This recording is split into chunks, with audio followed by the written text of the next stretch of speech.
Hello YouTube friends, welcome to my channel. Just want to thank you for stopping by and checking out what I'm doing today. Today I am going to actually be giving you some little hints on how to do free motion quilting, and more specifically on quilt blocks versus doing whole quilts. I'm a big fan of Quilt As You Go projects, and just because with large quilts, I find it's just too bulky, too difficult to control and to keep the stitches even. When I have something that I can work smaller in my sewing machine, it always works out better for me. So we'll go ahead and get started that really quick here. Please don't think I'm trying to force Christmas on you. I do have Christmas fabric going here, but I like to get some projects done throughout the year. So since I'm working on this, I thought I would just go ahead and use this as my sampler for today's project. Anytime while you're watching this video, if you like what you're watching, give me a thumbs up. I'd really appreciate it. So stick around and I'll see you on the other side.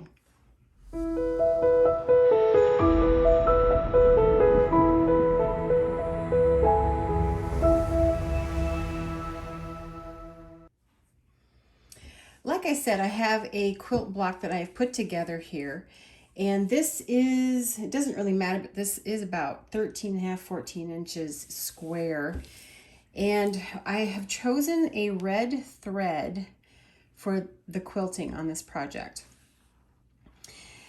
Now you're going to notice that in some areas the red will pretty much disappear, as in right in this area with a red plaid, but then the lighter fabrics, whenever I go over this creamy colored area, the red obviously will stand out a bit more. So I'm going to show you how I like to do the quilting and make sure that I keep that real smooth transition or just the smooth curves. So for this particular quilting, I'm going to be doing some spiral coil shapes and show you how I try and keep consistent with my curves. So whenever I am starting my quilting, I generally like to start towards the center and work my way out towards the edges.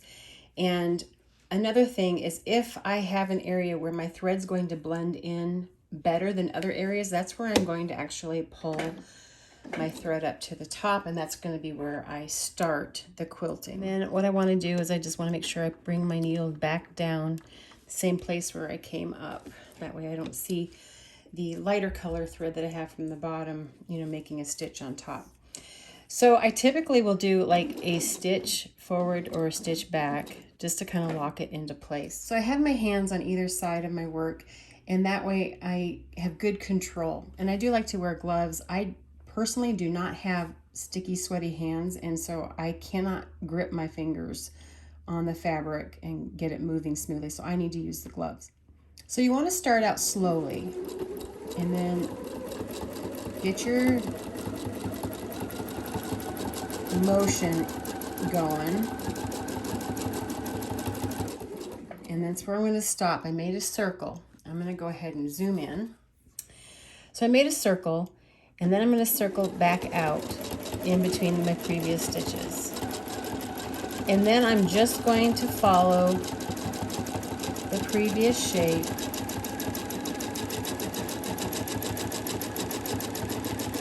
and then come back and echo that again.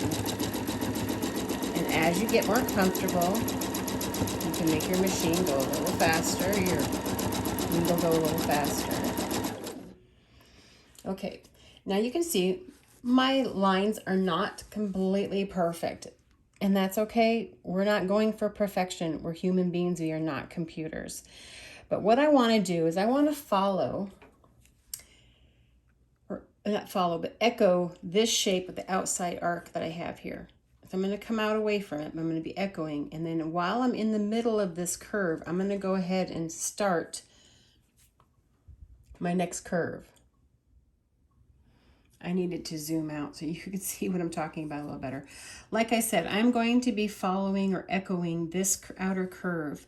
I'm going to be coming back and echoing that. And then while I'm in this middle of that, I'm going to actually start curling out and making my next coil.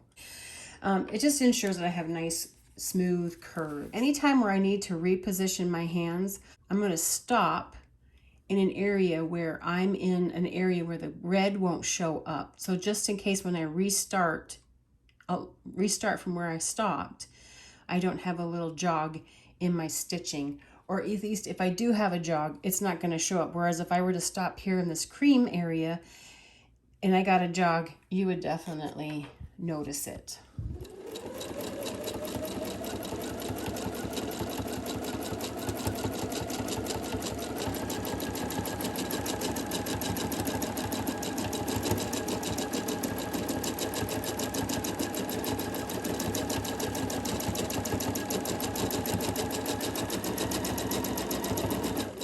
Now I stopped in the red area, so I'll go ahead and start slow to begin with, so I try to get as little of a jog as possible in my stitching line.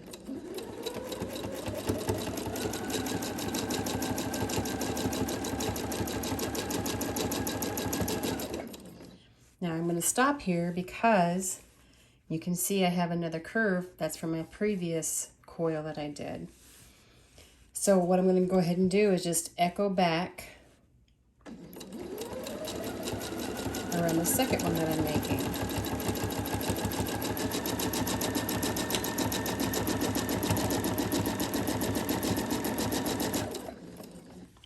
And again, I can stop and reposition my hands because I'm in this red area where it won't show up as well.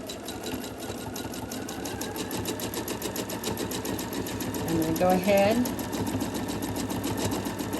and do another coil.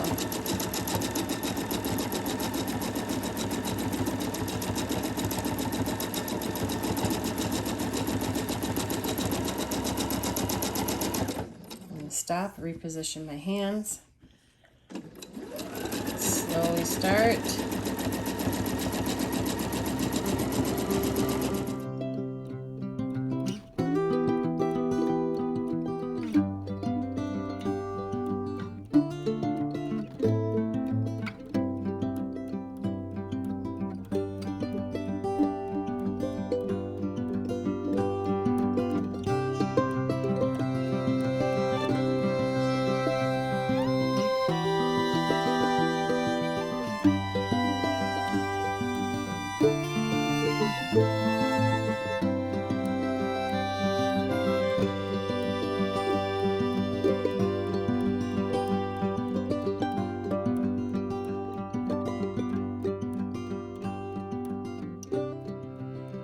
And then I'm just going to stay in the outside edge just to travel around to an area that I have not worked yet.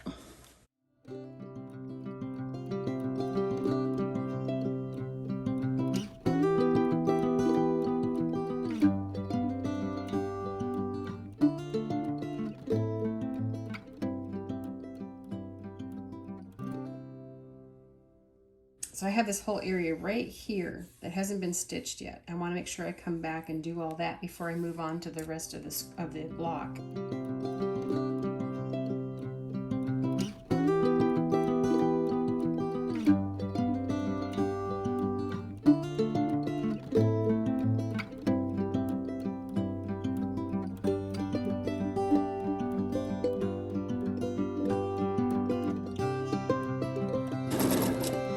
Anytime I get myself into a place where I've finished but I need to get out to another area, I'll just follow along the edge because that part will be cut off when I trim the whole thing.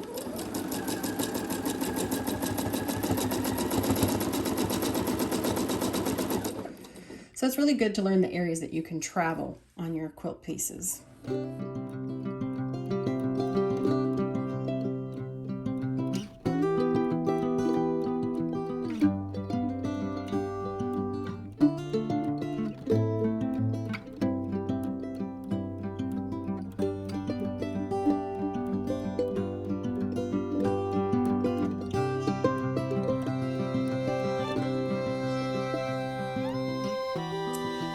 Traveling and making my way to this area here that's in between some coils.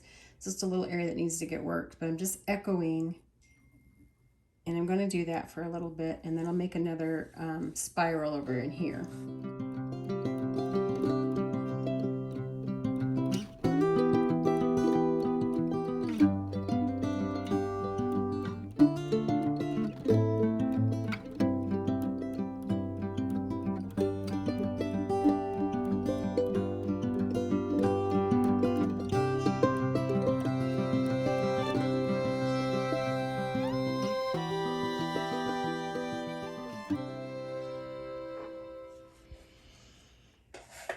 So anytime you have a little area that you missed, you can certainly travel back to those areas and fix those or fill those in. Doesn't need fixing, it needs filling in. So I'm just traveling along the outside edge of my block, and I'm going to come over here to this little triangle area and just do some echoes in here just so that that's completed with the quilting.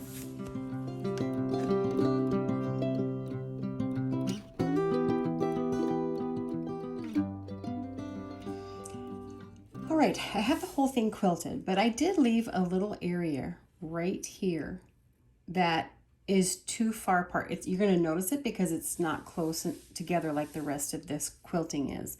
So what do you do when you have something in the center area and there's not enough space to travel or echo to get in there and to fill that in? So basically what I do is I find a starting spot somewhere within that area that would make it unnoticeable. And so I have a little coil, this outside edge here, it coils in and stops right there. So if I start right at that point, I'm going to make another line coming away from that point, echoing right in between these lines, and then going ahead and filling in this area. A couple of stitches, just to get it locked in place. And then, like I said, I'm just going to echo in between the stitches that are here.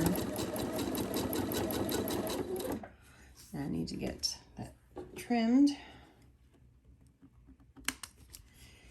So I will go ahead and echo here.